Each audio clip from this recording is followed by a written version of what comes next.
Bismillahirrahmanirrahim. Assalamu alaikum, dear beautiful student. How are you? I hope you will be good and keep focus on your studies because our exam is not coming slow. It is in March. Okay. So our today's topic is the part of brain.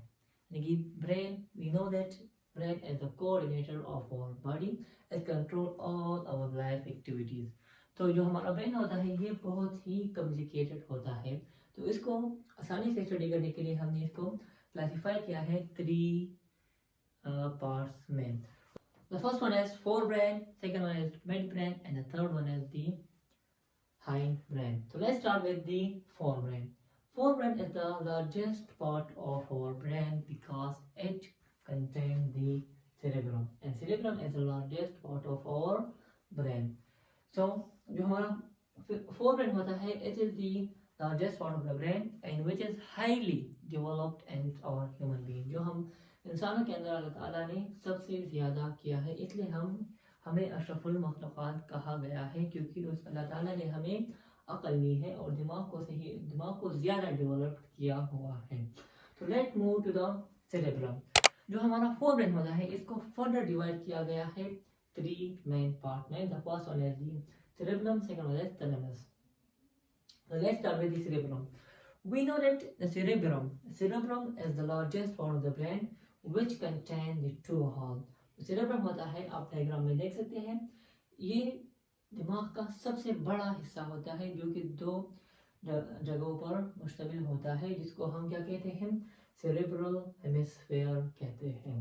And for your information, आप इसको देख सकते हैं diagram में, एक right है एक left है, एक राइट हेमिस्फीयर एक लेफ्ट हेमिस्फीयर है. तो जो हमारा राइट हेमिस्फीयर होता है वो कंट्रोल करता है हमारी लेफ्ट बॉडी को, और जो हमारा लेफ्ट हेमिस्फीयर होता है वो कंट्रोल करता है हमारी राइट बॉडी को. It is because the nerve are present like this in our body and like this in our body. So अब जो हमारा सेरेब्रल हेमिस्फीयर है, दोनों एक दूसरे के साथ कम्युनिकेशन करेंगे. इन दोनों जो हेमिस्फीयर होते हैं ये कम्युनिकेट करते हैं बाय अ लार्ज वेन, जिसको हम कॉर्पस कैलोसम कहते हैं. यानी कि इन दोनों के ये इतने बड़े हैं कि इसके कम्युनिकेशन के लिए भी अल्लाह ताला ने एक क्या बनाया है, एक लार्ज वेन बनाया है जिसको हम कॉर्पस कैलोसम कहते हैं. हो गया clear. Now move to the outer region. यहाँ के जो ब्रेन का जो आउटर रीजन है आप डायग्राम में देख सकते हैं, इसको हम क्या कहते हैं, सेरेब्रल कॉर्टेक्स कहते हैं, जो कि हमारे पास फोल्ड एंड कन्वोल्यूटेड होता है, जो कि ब्रेन की सर्विस एरिया को ज्यादा करता है, यानी कि फोल्ड एंड कन्वोल्यूटेड होता है. अगर आप ब्रेन को देख लें, अगर आप ब्रेन इस तरीके से होता तो बस इतना ही होता, लेकिन अगर आप ब्रेन को देख लें, it is makeup of neuron and just like this fold and convoluted. So it increase the surface area of the brain, and it is made up of gray matter containing cell bodies and non-myelinated axon. जो हमारा cerebral cortex हो रहा है, जो outer reason होता है brain होता है, वो ग्रे कलर का होता है. क्यों ग्रे कलर का होता है? क्योंकि इट कंटेन सेल बॉडीज, इसके बहुत सारे सेल बॉडीज होते हैं, और इट कंटेन non-myelinated axon. इसके अंदर non-myelinated axon होते हैं. Myelinated एक किस्म का फैट है which is produced by the Schwann cell and the axon. So हम जानते हैं कि चर्बी का जो कलर होता है, जो फैट कलर होता है, वो वाइट होता है. तो यहाँ पे non-myelinated है, यानी यहाँ पे चर्बी नहीं है, तो इसलिए इसका कलर ग्रे होता है. And beneath cortex is white matter, और उसी कॉर्टेक्स के नीचे वाले हिस्से, यानी कि जो आउटर रीजन है उसके नीचे वाले हिस्से में क्या है, व्हाइट मैटर है which contain myelinated axon. यहाँ पे हमारे पास चर्बी है, तो इसीलिए इसका कलर व्हाइट होता है. Now it is your cerebrum. Now move to the importance of cerebrum. It is the largest part of the brain, so it is very important in the brain. Okay. अब जो हमारा cerebrum होता है ये हमारी brain का सबसे important part होता है, सबसे लार्ज भी होता है और इम्पोर्टेंट भी होता है. क्यों इम्पोर्टेंट होता है? क्योंकि जो सेरेब्रम होता है it take the sensory information, उसको ये सेंसरी इंफॉर्मेशन को लेता भी है, उसको प्रोसीड भी करता है, और उसमें से कुछ को स्टोर भी अपने अंदर कर लेता है।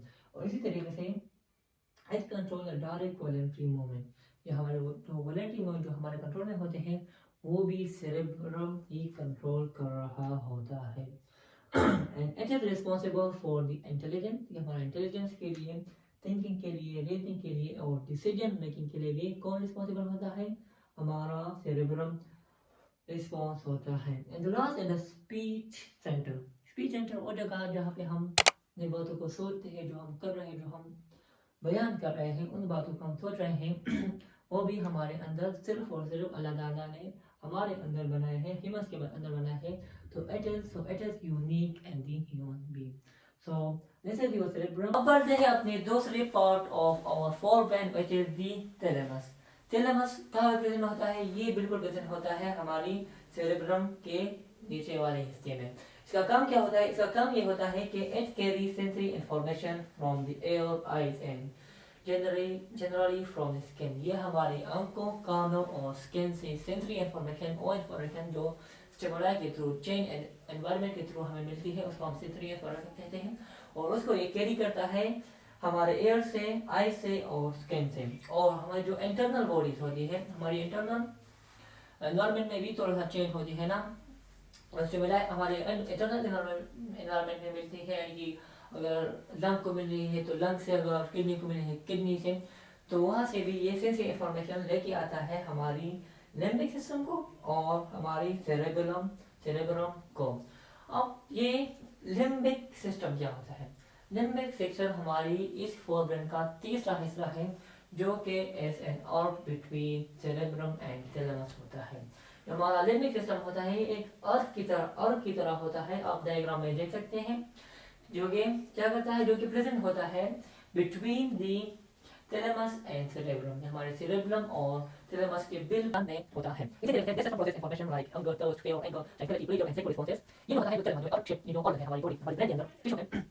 ये उसकी रिस्पॉन्स होता है जो कि हमारी जरूरत है, जिसको हम मजा भी कहते हैं और सजा भी कहते हैं। यानी कि भूख खाना है तो अगर ढाबे खाना है तो हासिल हमारे लिए मजा इसी तरह से प्यास, डरना, गुस्सा, आराम, सुकून, ये सब ही कौन कंट्रोल करता है? लिम्बिक सिस्टम कंट्रोल करता है। And the thing is the formation of memory हम कभी घूमने चलेंगे और वहां पे बस हम लेट्स सपोज हम चले गए New Zealand, my dream is to go for visit. वहां पे चले गए, वहां पे हमने 2 हफ्ते काफी अच्छी दिन गुजारे। तो 2 हफ्ते हर एक मिनट हमें याद नहीं होगा, नहीं होता ना। जो कुछ इंपॉर्टेंट होता है, जो कुछ अच्छा इवेंट होता है वो हमें याद होता है। तो क्यों याद होता है? लिम्बिक सिस्टम की वजह से हमें याद होता है। And last thing is hypothalamus is the part limbic system applied to जो हमारा हाइपोथैलेमस होता है वो भी लिम्बिक सिस्टम के नीचे प्रेजेंट होता है। That's it. Now move to the second part of the brain which is the mid brain.